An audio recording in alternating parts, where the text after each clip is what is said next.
At exactly 1:55 a.m., Brian Shaffer walked into a bar and was never seen again.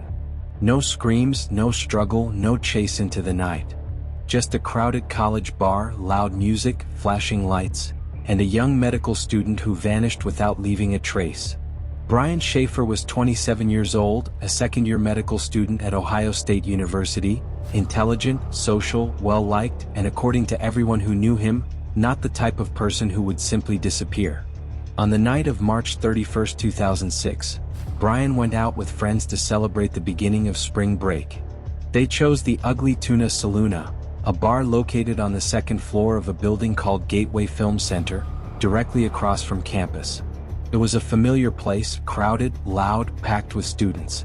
Security cameras covered the only public entrance and exit.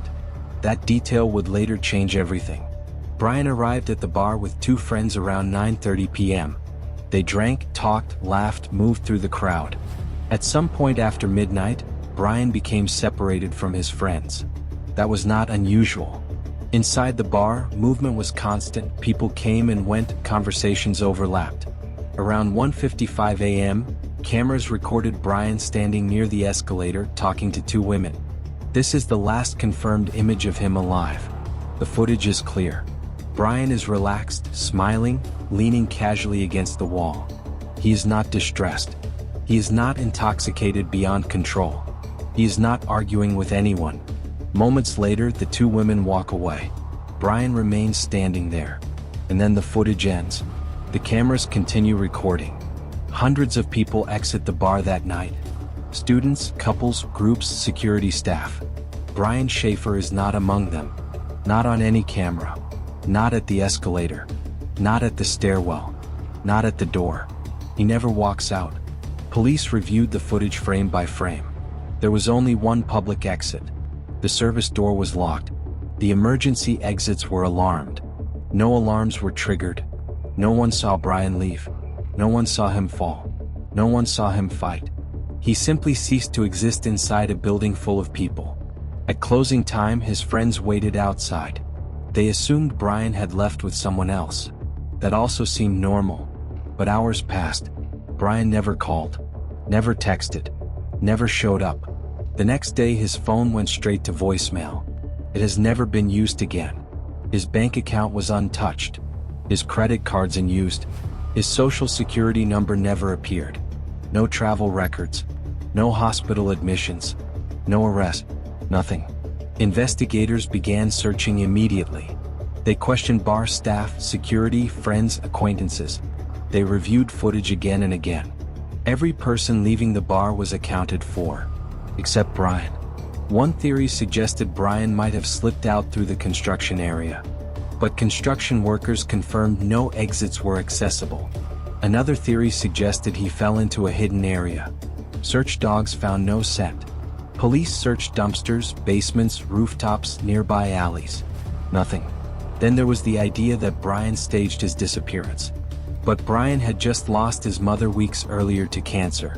Friends said he was grieving but focused on finishing medical school. He had plans. Trips scheduled. A career ahead. He left behind everything. Wallet. His phone. His car remained parked nearby. Inside it, nothing unusual. No note. No sign of intent. His father, a former police officer, pushed relentlessly. He requested reanalysis, private investigators, media attention. Each time the same conclusion.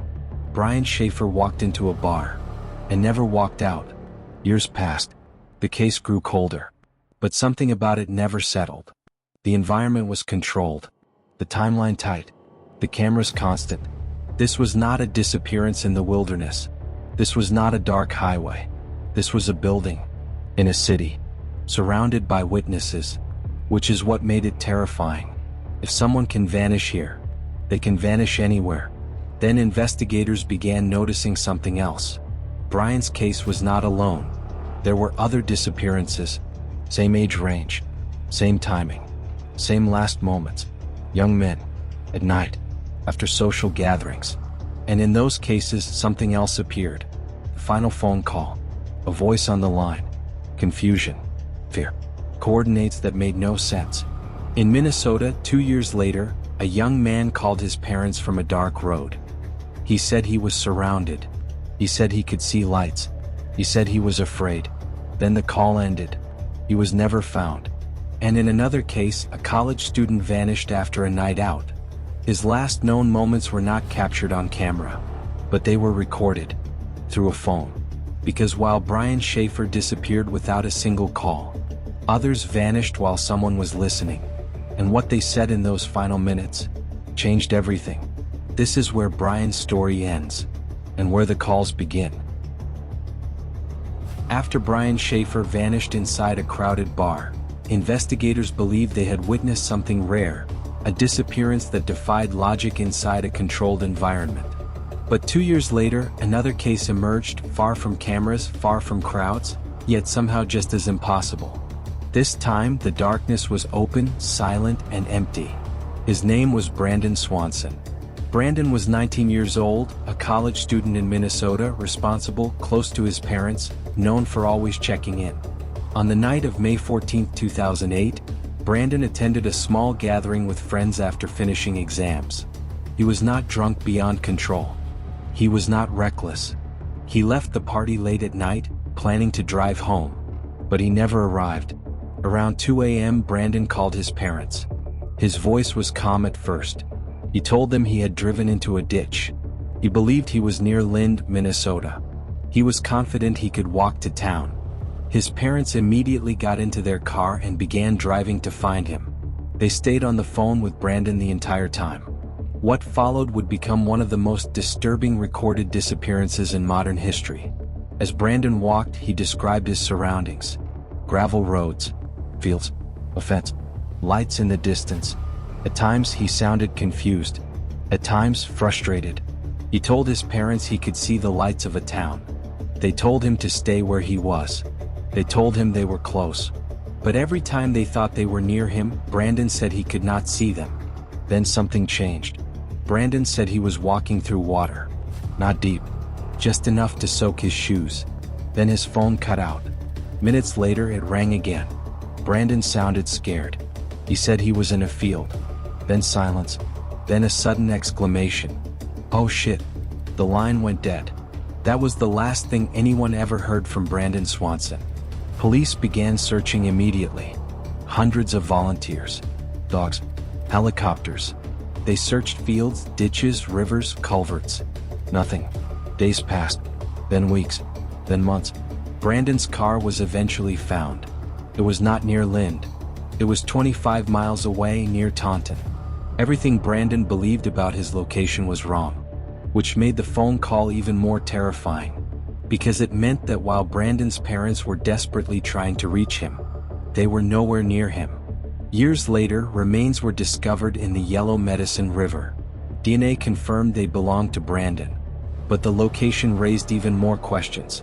The river was searched extensively. Why was he not found earlier? How did he reach that point? Why did the dogs lose his scent? Why did the phone call end so abruptly? Brandon's case became known as one of the most haunting examples of a disappearance captured in real time, because someone was listening as he vanished. But Brandon was not the only one. Another young man, another night, another phone call. His name was Clint Florence. Clint was a college student in Indiana. In 2006, he vanished under circumstances eerily similar to Brandon. He was last known to be walking late at night. He made phone calls that suggested confusion. He mentioned lights. He mentioned being lost. Then contact stopped. Search efforts turned up nothing. No body. No clear explanation. Just unanswered questions. Investigators began noticing a pattern. Young men, college age, late at night, either leaving bars or parties, often alone, often on foot, and in the final moments, confusion, disorientation, a belief they were close to safety. Brian Shaffer disappeared without making a call. But Clint Florence and Brandon Swanson disappeared while someone was listening. In Brian's case, cameras failed. In Brandon's case, location failed. In Clint's case, time erased the trail. Different environments, same outcome. No witnesses at the moment it mattered. No clear crime scene. No confirmed perpetrator. which is what makes these cases so deeply unsettling.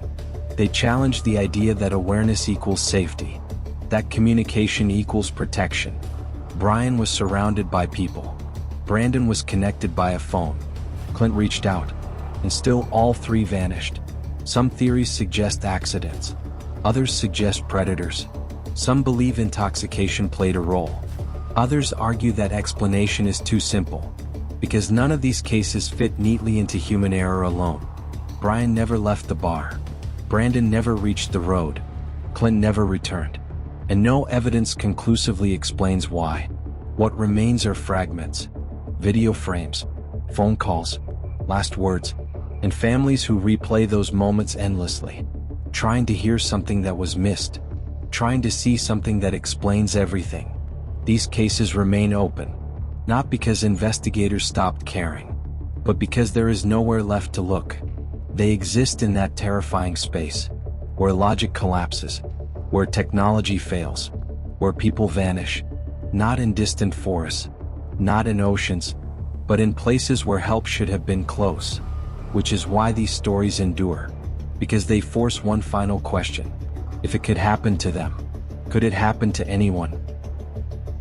If you want more real cases like this, where disappearances defy explanation and patterns begin to emerge, make sure to leave a like and subscribe to the channel. Your support helps keep these stories alive and ensures the next case is never forgotten.